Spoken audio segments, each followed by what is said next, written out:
Right. So I'm a little late to this one, but there is a Hazbin Hotel Season 2 teaser trailer. It is about 38 seconds long. I'm hoping it's not a huge, like, spoiler fest or whatever, but being that it's 38 seconds long, I think we can spend, I don't know, 2-3 hours maybe talking about it, probably. So let's just have a look at it and go through it, and hopefully Amazon won't copyright claim this video all to hell. War is coming. Ooh.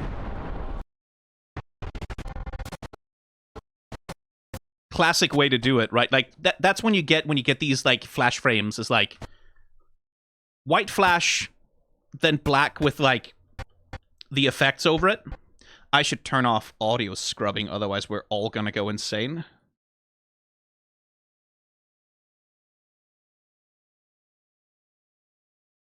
Then you do like the white flash, and by the way, flashing light warning in this, I guess. Then you do that, and then you cut to, like, the immediate aftermath, and then, like, some lovely fucking anime dust rings around it. I guess this, as an introductory shot, this is pretty good, because that's the genocide timer, right? Like, that's the extermination timer that they're smashing through there right now. So thematically, as an opening shot, this is like, yeah, this was small potatoes, right? Like, fuck it. Like, oh, the extermination is over? Okay, cool. That doesn't mean the threat has passed, right? Like, that feels like a warning shot or a statement shot to sort of go, no, we're gonna fucking airstrike the shit out of you because you're a threat or something along those lines.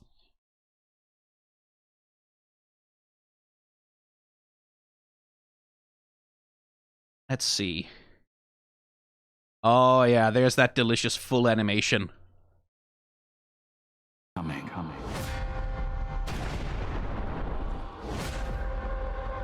You're either with me, or against. Oh, hey, Lucy. You seem mad about something. With me, or against me. Hell will rise! So be ready for some breaking news. Okay, so, like, we knew this, right? Like, we knew that Season 2 was going to be all about the Vs. We knew Season 2 was going to be the Vs as, like, the main villains.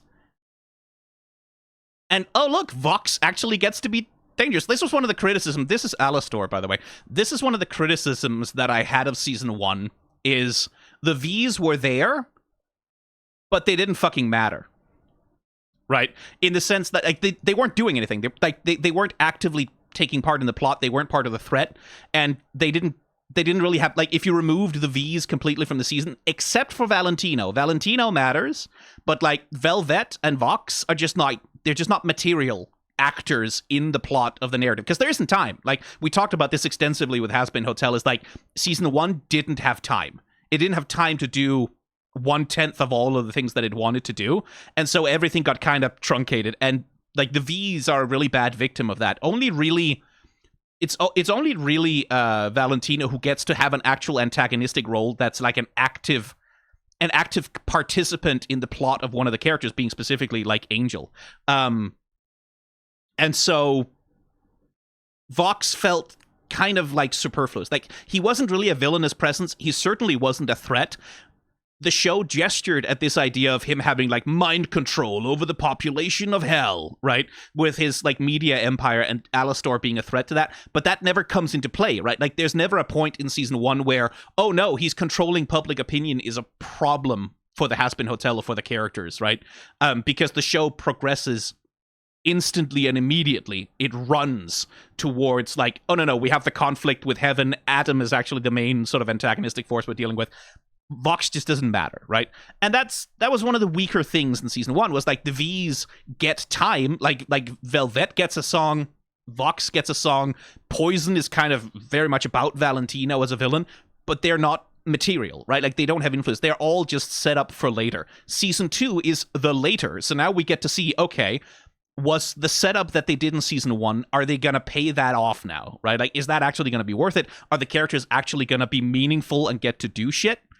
And it certainly seems like Vox is being set up as very much the active force here. This, I imagine, would be from his big musical number, Villain Song, at some point. And I do like this, right? So the narration being, hell will rise, right? And then him rising into the air above a fucking resist banner in the background there. And my assumption is that what he's doing is that he's trying to marshal hell to war, right? Like, essentially, exactly the thing, like, exactly the lie that Sarah had been using as a justification for the extermination the whole time, is what he's going to do. Like, Sarah used this completely unfounded fear of a military threat from hell, right? Like, she had this, like, what if the sinners rise up? Like, what if hell rebels against heaven? What if that happens? What if that happens? Well, in case that could potentially possibly happen in the future, we need to cull the sinners. We need to do genocide all the time, right? Like, we need to do genocide all the time in hell to forestall the mere possibility that hell could ever rise against heaven, right?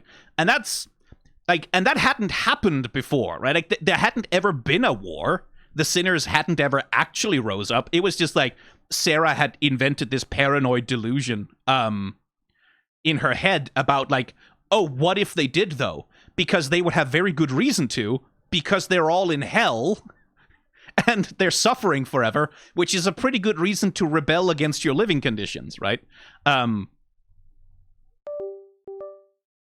Do we know that? I believe so. Like, I think if it had actually happened, it would have been mentioned at some point. I think at least Sarah would have brought it up and said, this has happened before, we have to prevent it from happening. That never, like, no one ever refers to it. No one ever talks about, oh, the time that hell rose up. Because, like, traditionally, that would be Lucifer, right? Like, Lucifer would lead the armies of hell against heaven in a rebellion against... Lucifer never did that. Lucifer disengaged. Lucifer never ruled hell. Like, he sits in his depression cave and doesn't do shit, right? She said they were uprising. Hang on. Where did she say that? Am I wrong about that? I will take the L if I am wrong. Happily. Where the fuck did I put the Hazbin Hotel episodes? Because my assumption was, like, my memory of it, and it's been a while since I've watched it, in fairness. My memory of it was that... Is it in episode 6? Okay, hang on. I'm just gonna not play back too much of the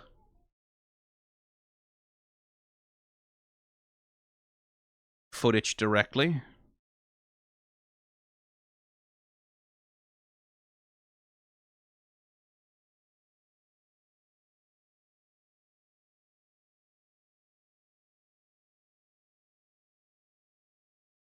Vague attempts of Lilith attempting to rise in the prologue, and one line from Sarah in episode 6. They mentioned that Lilith thrived and inspired the demons under her care, but I think they also say, like, that's my memory, is that they say the extermination was preemptive. Hang on. Okay, I can't put this on screen because I'll get copyright dinged to hell, but...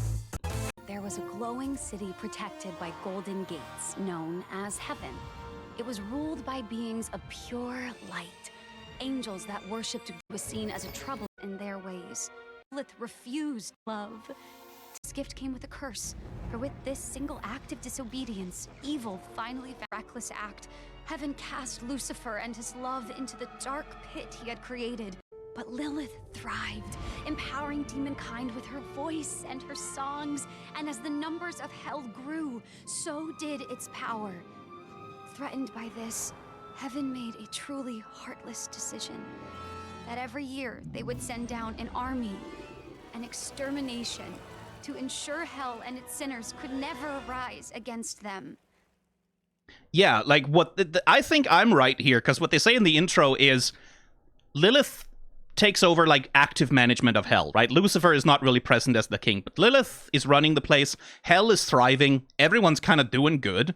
And then heaven is like, ooh, we're scared of that. And then, like, so like, I think if Sarah is like, no, they were rising against us, that sounds like justification, right? That sounds like her saying, oh, they definitely were. They must have been. Surely they would have been because they're all sinners and they're evil. And what else would they be doing with their time? If there's too many of them, that's a threat by nature. I'm pretty sure that I'm correct, that it was completely preemptive, that they just did it because they felt threatened, not because hell was actually rising against them. So I'm yeah, heaven has the right to defend itself type shit. Exactly. Like, that's exactly what it is. This is part of why I hate Sarah the most, like, of all the villains in the show. I think she is the worst. I think she is the worst. Worse than Adam, even, because Adam at least has the decency to be honest as a douchebag. Sarah will order a genocide, won't have the guts to even commit it herself, and then she'll be like, no, but I feel so bad about it. Oh, it was a terrible decision, but I had to do it because I was scared. Like, fuck you, bitch. Like, you, yeah, oh, I hate that. I hate that fucking angel. I hate her. Yeah. So it, like, I think what's happening here is that Vox is creating exactly the threat that Sarah was worried about all along. Like, he's actually marshaling the forces of hell and being like, resist heaven! Not because he believes in it, not because he actually cares about the sinners of hell, but because he sees it as a path to power, right? Which certainly feels like rallying a population against an outside threat in order to secure your own power. That's classic sort of, that's Star Wars episode 3. This is how democracy dies. Like, that's a very classic, like, rise of a dictator kind of storyline. And a classic way that dictators in reality do rise. It's like when they pick an outside threat, they rally everyone against it and then use that to secure their power, right? And it is interesting that he does that in front of, like, a fucking resist banner of all things. Like, they're poking at some very ripped from the headlines shit right there, and I'm very curious to see how they carry it off. Because, like, Vox is literally a reality TV star, right? And he's, like, making himself, I guess, president of hell.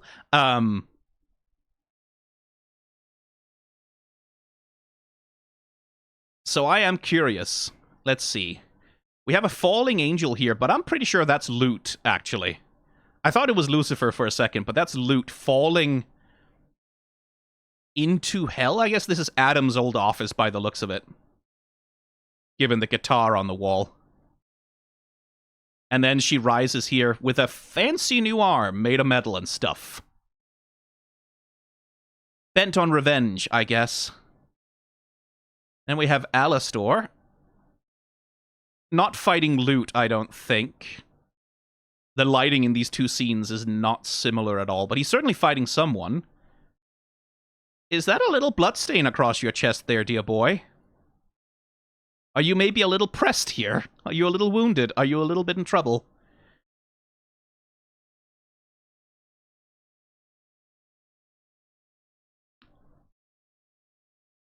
So Husk is tied to railway tracks around the hotel. He's dressed as a maiden, like in a fucking old-timey black and white movie. Angel is trying to save him while dressed as a cowboy. I don't think this is a scene of real peril. I don't think this is Husk actually being in trouble. I think this might be something else. I think this is some sort of little joke cutaway thing.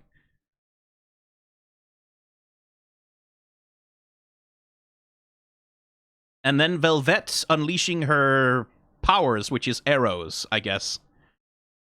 Looks like Cherry Bomb gets a song. Looks like Serpentius is back in hell, which is interesting given that he just got redeemed 2 minutes ago.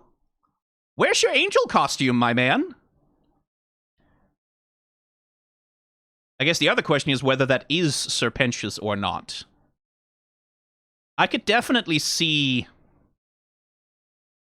I could see the idea of, like, the actual Serpentius is in heaven, but Vox is creating, like, an imposter double agent kind of thing in order to do something or other.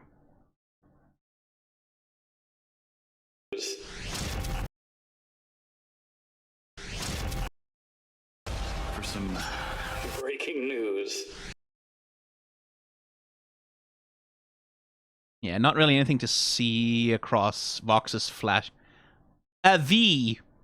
Well, isn't that something?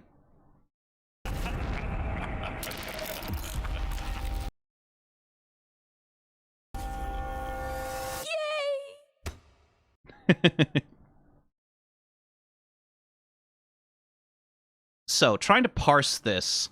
Here we have a lot of people flocking to the hotel, right? Like, lots of people are showing up, arriving.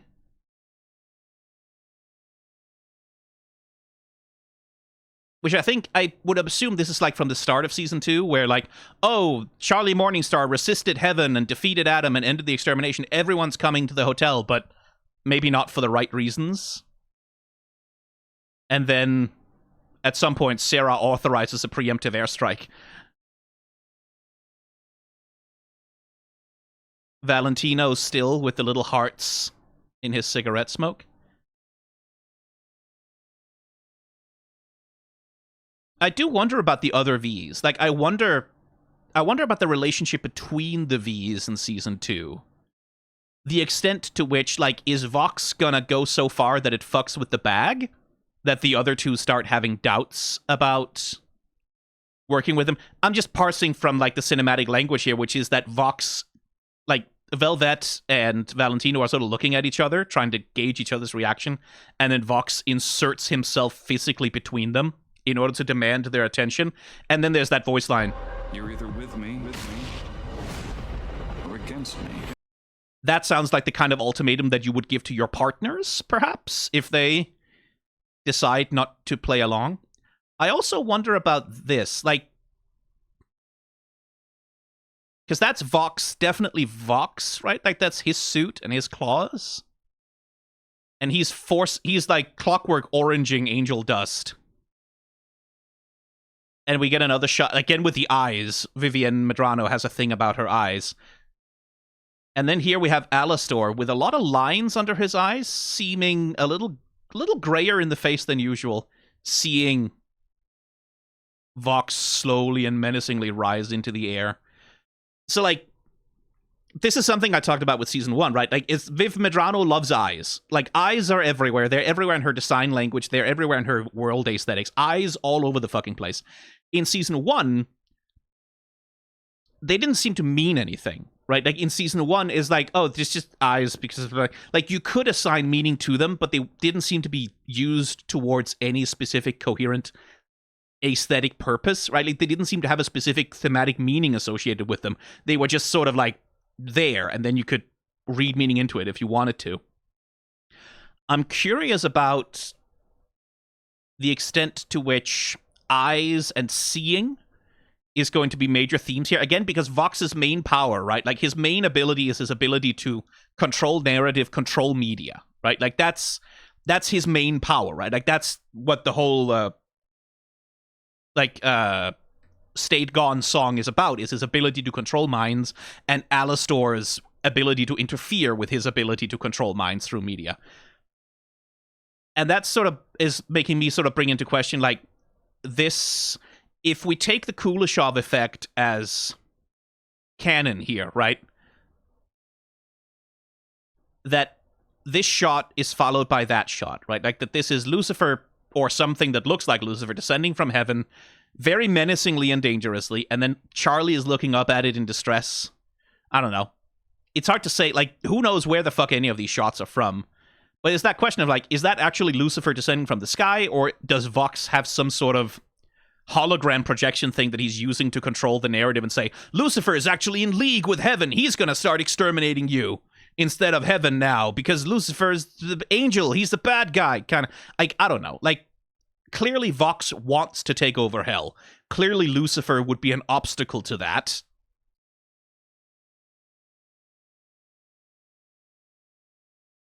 So there's that question of, like, seeing and images, like, how much of what we're seeing here is real versus how much of this is going to turn out to be like a misdirection plot or Vox pulling some shit. I will stake a little bit on, I don't think that's actually Serpentius. I will say that. I think this could potentially, like, I feel this is most likely to be like a fake out or something. Because I think Serpentius went to heaven. He has a halo. He's an angel boy now. It's weird to go back to his old character design like that, unmotivated, sort of undo his redemption. Or it could be a flashback. Yeah, a flashback is also an option. That's the other thing. We don't know where any of these shots are from, right? This could be from some kind of a flashback. Maybe, actually, I could definitely imagine that it's like, it's in heaven, and Sarah is trying to figure out how the fuck he got up there. Like, what the fuck are you doing here? We have all of this footage of you being evil and doing evil shit. How the fuck are you redeemed? And Serpentius is like, I don't know. I just showed up here. I could definitely see that, like, if that's what they're doing. But I would be disappointed if there wasn't something in the season where Vox is, like, actively creating a false image or creating false images to manipulate people's ideas. I'm also wondering what exactly the direct conflict between Vox and Angel is going to be. Angel has a bit of blood on his face here. Or does he? No, that's not blood. That's just his line art, isn't it? Yeah, it's just his line art. Okay. I thought for a second it was like... So I wonder what interest Vox has in forcing Angel does. Like, maybe on Valentino's behalf, it might be a thing of, like, Valentino wants Angel back, and then Vox, like, hypnotizes or mind controls him, Clockwork Orange style, in order to accept... Oh, he is bleeding. There's some blood there, probably, right? Maybe. It's a little hard to tell. I think so. Crying tears of blood, maybe? Who knows? I think only Vox or Lucifer are making it out alive with this season. I don't know that anyone's gonna die. Killing Lucifer would be interesting. Like, certainly, Lucifer is, like... From a structural perspective, Lucifer is too powerful, right? Like, Lucifer is... He's the trump card, right? Like, he's the thing, like, the moment Lucifer showed up, Adam was done, right? Adam didn't stand a single fucking chance in anything, because Lucifer is a fucking archangel. You can't, like, you have to deal with him somehow. So he has to be taken out of the equation in some way, but I don't think it's gonna be Vox. Like, if Lucifer is gonna die, I don't think it's gonna be Vox that kills him. If anyone takes Lucifer out of the game, it's gonna be Eve, I think. Or Lilith, rather, not Eve. Lilith. If anyone takes Lucifer out of the game, it's going to be Lilith.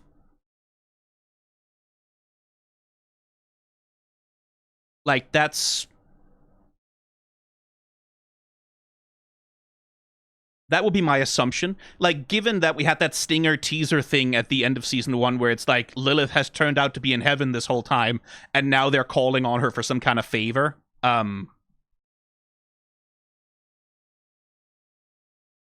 I think they want her because they want Lucifer taken out of the game as an issue, right? Because Sarah is going to want to respond to the death of Adam. And I do wonder about that. Like, Adam was the guy leading the charge on the extermination. He was the guy willing to get his hands dirty. Now that Sarah doesn't have that anymore, well, she has loot, right? But she doesn't have Adam, right? Like, she doesn't have that central pushing force. Now it's just loot and her vengeance quest. Is Sarah going to be willing? I guess she would be desperate enough to listen to loot and let loot lead another army of exterminators. But I'm not seeing evidence. Like, again, it's the trailer. We don't know if any of these shots are even real or the extent to which they are. But it is like, in the shots where loot is present, it is only loot. Right? It's just her. It's not loot rising at the head of an army. It's just loot. And I think it kind of makes a little more sense for her that, like, she would go on, like, a solo vengeance quest to kill Vaggie and, I guess, Nifty. I guess she'd want to kill Nifty. Cliffhanger at the end of this season, Adam comes back and he's a demon now. That's the other thing, is, like, if a sinner can die in hell and be redeemed into heaven, I have to assume that a saintly soul from heaven can also die and then be reincarnated in hell. And Adam would go to hell. Like, he's done a lot of genocide, I think. I don't know that he would spawn back in heaven, that's for sure. That's why Pensius is in hell again. You think he killed himself and went to hell on purpose?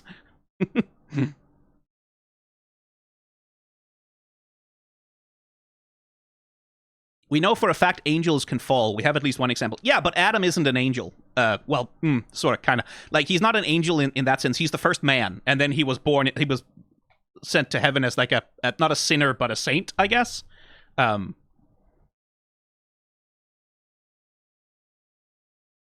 he isn't heaven-born, as it were.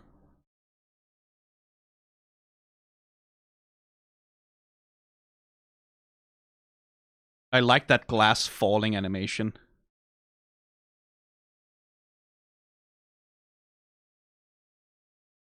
And yeah, Alastor with a bit of a wound. I guess the chest wound he got from Adam is still there, as well as the break in his staff.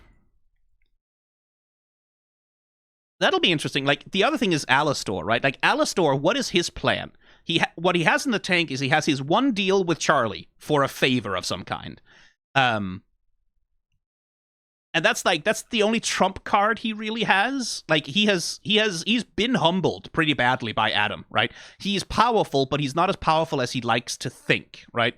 He's powerful, but not enough to take on an angel, or even like a heaven-born, like, or heaven. What the fuck are they called in heaven? Just people, I guess. A heaven person. Yeah, a winner. Yeah, sinners and winners. He's powerful, but not enough to take on Adam, right? So, and being confronted with the limit of his power, right? The fact that he only barely got away without dying clearly fucked with his head, right? Like, that clearly terrified the shit out of him, even if he still couldn't stop smiling. And I'm curious about, like, what his play is gonna be then, especially against Vox, right? Because Alastor is going to be Vox's main target, right? Like, we know that Vox has such an enormous hate boner for Alastor, and also just an actual boner. Like, boy howdy. But like, a lot of what Vox is doing is presumably going to be designed specifically to humiliate Alastor, right? To humiliate him, to hurt him, to take things away from him. And I'm curious what Alastor's play is there. Like, what's his role in Season 2? In Season 1, his role was pretty clear, right? Like in terms of being like this sort of interference, messing with Charlie's relationship with her dad, sort of carving out his own interests. His power level at this point, though, has been revealed, and it wasn't as high as he would like it to be. He's in a position of vulnerability and weakness at the start of, like, at the end of Season 2. One wonders what his play is over the course of Season 2. Like, what's the advantage that Alastor is going to try and come out at the end with, right? And I would imagine, like, killing Vox and taking over his empire would be a pretty obvious play. The other thing is, I still have in my head the theory that Alastor is connected to Lilith. Just because Lilith has the ability to empower demons, right? Like, that's basically what we're going for. It's like she has the ability to empower sinners and demons and like make them stronger than they're actually supposed to be. I think Alastor, who came out of nowhere, who established himself as an overlord by killing other overlords, like became this boogeyman. If he's anything, I think he's someone that Lilith offered a deal with, right? Like, she said, like, hey, why don't you have a deal with me? I'll give you power, but in return, you're going to help cull the powers of hell, right? Like, you're going to take down overlords. You're going to prevent any one person, like any one power, from rising over to have total control over hell, because that's the deal that I've struck with heaven in order for the whole place not to get wiped off the face of the underworld, I guess. I have made a deal where they will agree to not kill everyone, but just cull the population sometimes. Like, that's in my head. I don't have solid evidence for any of that. That's just a vibe, trope-based feeling I have that Alastor has a deal with Lilith, and that's what he's trying to escape from. And that's why he wanted the favor from Charlie, right? Because he can... A favor where you don't hurt anyone. Hey, Charlie, get your mom to release me from my deal. Is like... she doesn't have to hurt anyone, but all of a sudden, like... he has her own daughter on his side, bound to try and release him from his imprisonment, right? Because, like, that seems to me to be Alastor's main motivation, right? Like, it's the deal. He wants to get out of that fucking deal. That's the main thing that's, like, restricting his freedom, is that he's bound to that fucking deal, and he doesn't like it. he wants that favor from Charlie. That's his big play in season 1. He wants a favor from Charlie. That's what he's setting up for. That's everything he's doing is in order to try and get a favor from Charlie, to get a deal with her that allows him some leverage over her. That's everything he's trying to do in season 1 is ingratiate himself to her and get a deal with her. Right? And so that must be part of his plan to get out of his deal. Surely. Like, that seems to be his main thing. And given that, it's like, what would Charlie be best positioned to help him with? Well, Lucifer or Lilith. That's what Charlie is best positioned to help him with, is Lucifer or Lilith, right? So that's my assumption. So I wonder about his role in season 2, right? Because I think he's going to be vulnerable. I think he's going to be acting from a position of weakness. I don't think he's going to like it very much. And so I'm curious. I also want Cherry Bomb to have some more fucking character. Like, much like the V's, Cherry kind of got shafted by the structure of season 1. Insofar, she got to be like a minor secondary character, but she didn't get to matter that much, right? She's like, has this a quarter of a romance with Serpentius that never really gets to go anywhere. But she doesn't really get to be an active participant very much as a character, except as like a brief foil to Angel's reform, right? Since this looks like she's hitting a high note in a song, I'm kind of hoping that she gets to be like a major character in season 2 and gets to have like some interior conflict and some development and things like that. I know her almost more because of the pilot on YouTube. Yeah, the pilot is definitely like where she gets to be more of a character than she actually is. Yeah, I don't know. There's just something about this Pensius that doesn't read right to me. I don't know. I do like that Nifty seems to get a little bit of an anime moment.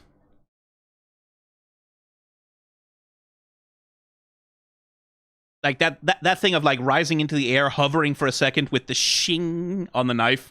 That's like a classic. She's about to stab someone real hard. I wonder who. Is she gonna be the one who kills Vox? Like, it's the same fucking thing. End of season 2. Vox is beaten, right? Charlie is like, leave here and never come back. And then Nifty's just, bah! Oh, I would love that. That would be so fun. I think that's the same fight Alastor is in. Possibly. It's certainly taking place in, like, the porn district, I guess.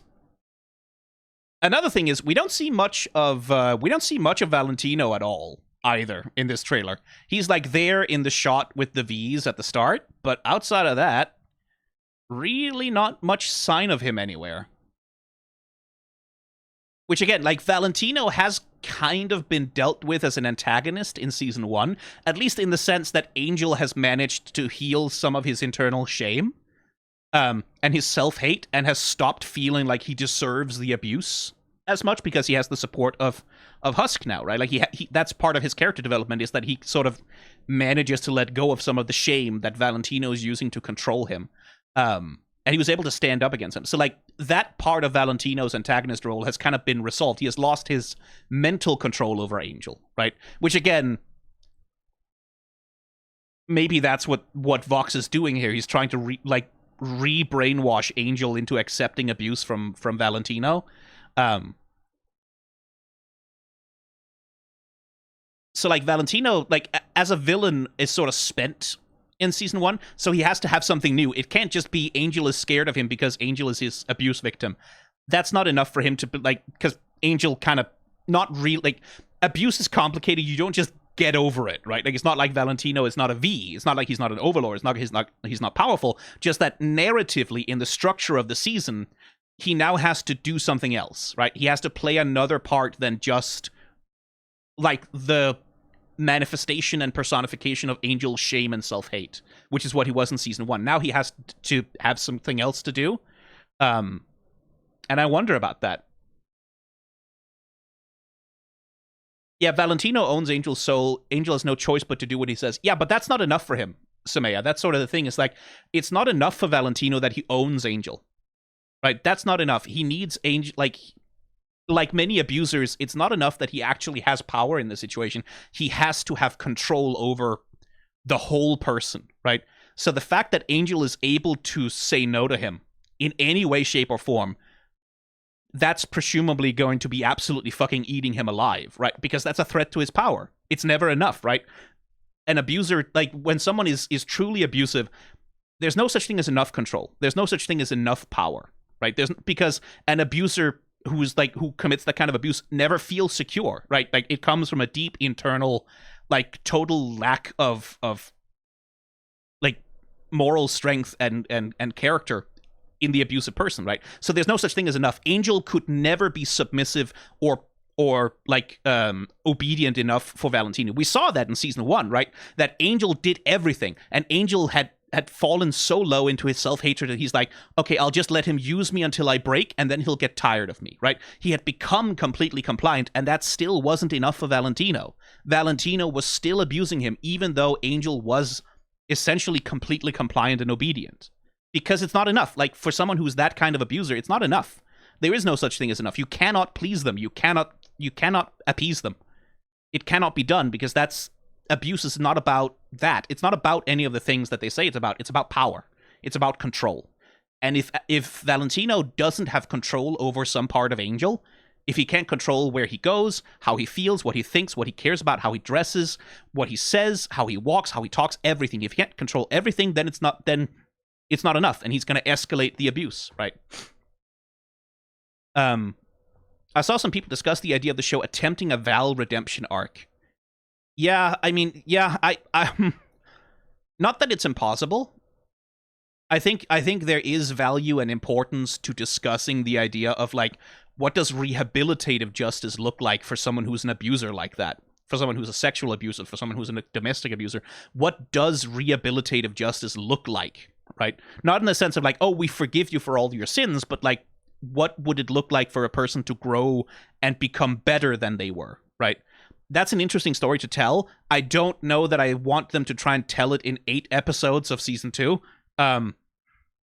That's like that could be interesting, and also it would be a really difficult story to tell, a really, really difficult and risky story to tell, because you put one foot wrong with a narrative like that, and it's gonna read like you are trying to excuse abuse, right? Like you're trying to say that like abuse is forgivable, right? Because it's not. Abuse is not forgivable, and someone who has committed abuse has no entitlement to the forgiveness of their victims. What they have a right to is the right to try to become better, right? To try to do better, to try and address the harm that they have done. That's the right that all human beings have, is if you have the will to do it, and if you are capable of it, you have the right to try to become better than you were, right? No matter how shady. And that's a core theme of Hazbin Hotel, right? I guess that doesn't matter how fucked up you are, you should have the chance to try to become better. Condemning someone to eternity in hell because they fucked up is unjust on a fundamental level, right? Condemning someone to suffer for all eternity with no chance of redemption and nothing to look forward to except oblivion and destruction and pain is not right, right? But that does come with, like, the caveat that, like, you do have to put in the work for that. I don't know that I want Hazbin Hotel to try and do that with a character like Valentino in season 2. Like that, one of the V's will convert by the end of the series. I can see that. I can see Velvet shifting sides, because she doesn't have so much of an antagonistic relationship directly to anyone in the hotel. That was one of the weaknesses in season 1, right? Like, is Velvet doesn't give a shit about the Hazbin Hotel or Angel or Charlie or anything. She's not involved with any of it. She only has a conflict with, like, the other overlords. So I think like Velvet could switch sides by the end, sure, if she feels like Vox is going too far and it's fucking with her business. Sure. By the way the Viv talks about the V's, it really looks like they're right at yeah, I mean, they could just be unredeemable pieces of shit and they could just get killed. Like, I wouldn't mind if they all got killed. Like, if they made their choices and have to deal with the consequences, and one of those is that they fucking die, sure. Like, that's not a bad way to tell a story either. Like, sometimes a villain has to go down.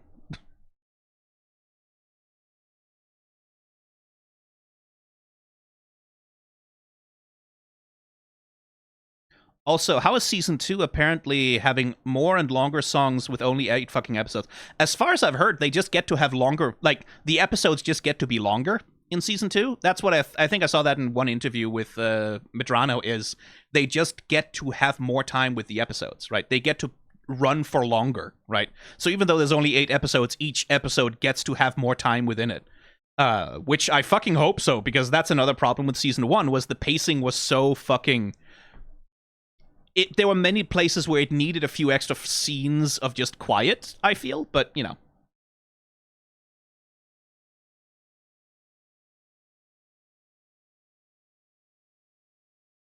Luckily, there's a lot less. Yeah, that's the other thing. Like, I saw an interview with Medrano, like, I think it was on Polygon.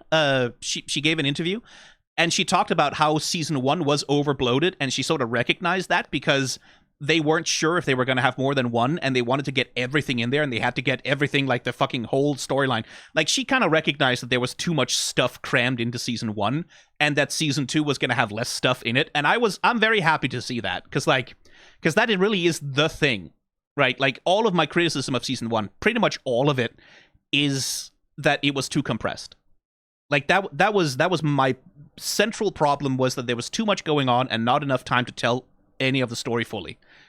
So if season 2 is much more condensed and much more focused on just the conflict with the V's, right? If that is the main central thing, that's what they're focusing on, and they're not trying to speed run. Because I think season 1 of Hazbin Hotel was like a 3-season arc that they were trying to cram into one.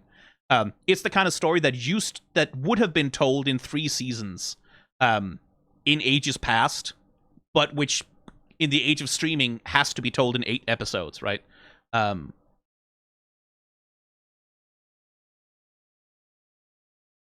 want my 25 episode seasons back. Yeah, I mean, yeah.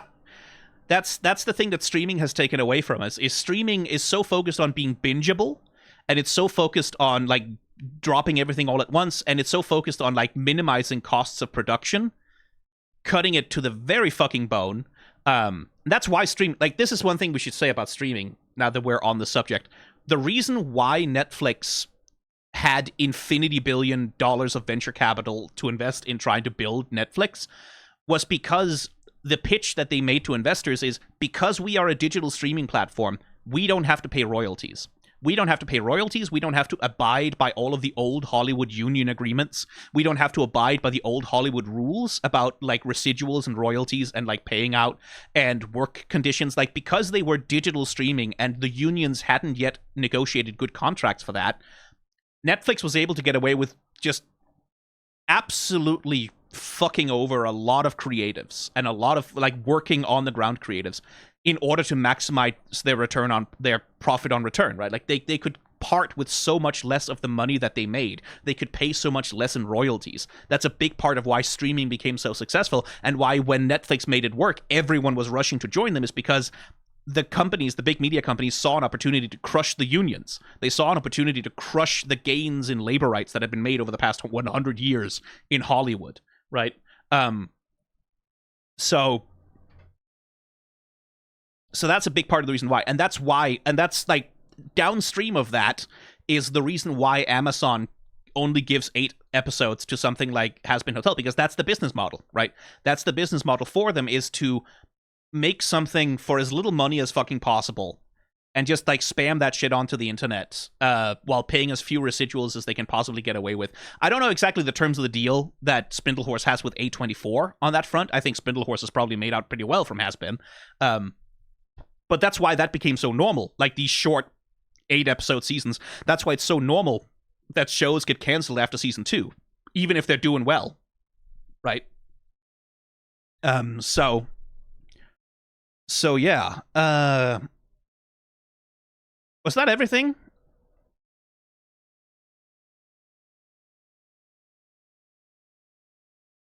I think that was everything. October 29th, huh? Okay, well, I guess this channel won't be starved for content this year. There are some screenshots if you want to look at them. No, I made the decision about Hazbin Hotel Season 2, by the way. I'm not, if there's a longer trailer that comes out, I'm not going to react to it. If there's more stuff that gets revealed, if there's more screenshots and things, I'm not going to look at it. I'm not going to react to it. I'm not going to do anything. I decided with myself I'm going to do the teaser because that's short and small enough that it's not really going to spoil anything for me. I can sit here and speculate and be wrong about everything, and it's fine. I'm presumably wrong about most of the things I've said in my predictions here. And then I'm not going to touch it again until the actual thing fucking comes out. I want to go in as spoiler-free as I can manage in the modern day and age, is how I want to handle this. I am excited, though. Like...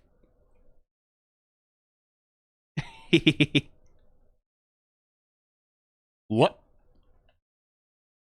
Squash and stretch.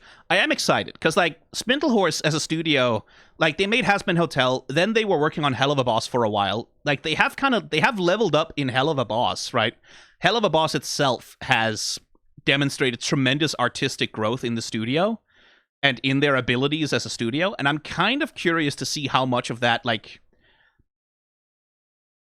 I wonder if we're in Hazbin Hotel Season 2, are we going to get a shot like that fucking... the rotation shot in Octavia's song at the end of Hazbin Hotel Hell of a Boss Season 2? Are we gonna get a shot like that? Like, are we gonna get those big fucking insane money shots that they love to do in Hell of a Boss? Like, are we just gonna get one or two of those? Because that's one thing, is like, despite being the thing that's backed by A24 and Amazon, Hazbin Hotel in many places has kind of worse animation than Hell of a Boss, just because it's working on that much more constrained, like, TV animation budget, right? I'm really curious to see, like, how much more flexibility they get to have, how much more budget they get to have for the animation in Season 2. I'm excited to see that. Like, I really hope that there are some big we get some fucking Sakuga moments, right?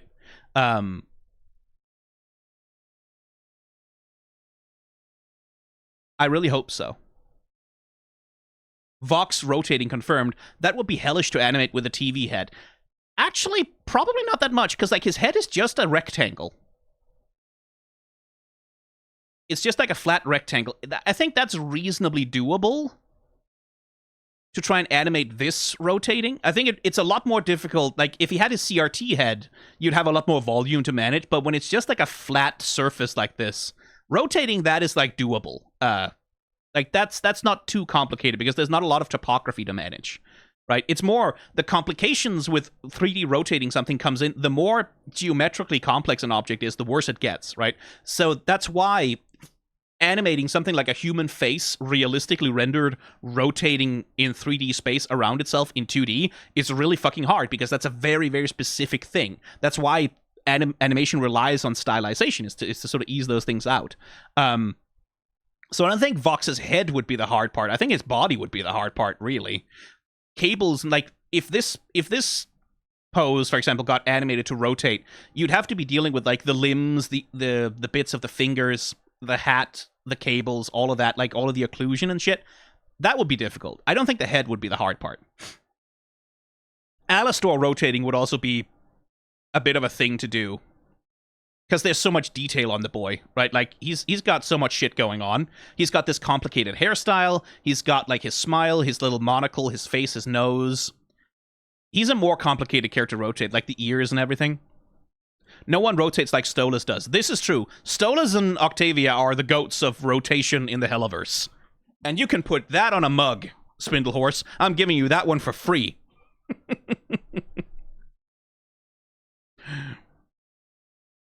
Anyway, I think that's about all I've got on the That's 49 minutes. Jesus fucking Christ. Okay, yeah, no, okay. I know people on the server like to take bets on how long I go in these fucking videos. Did anyone guess 49 minutes? Jesus fucking Christ. That's it for the teaser. I'm gonna go watch Mission Zero now, for Hell of a Boss, and see how that shakes out. Oh boy. All right, like, comment, subscribe, become a member of the channel for early access if you want. You don't have to. It's okay. Bye.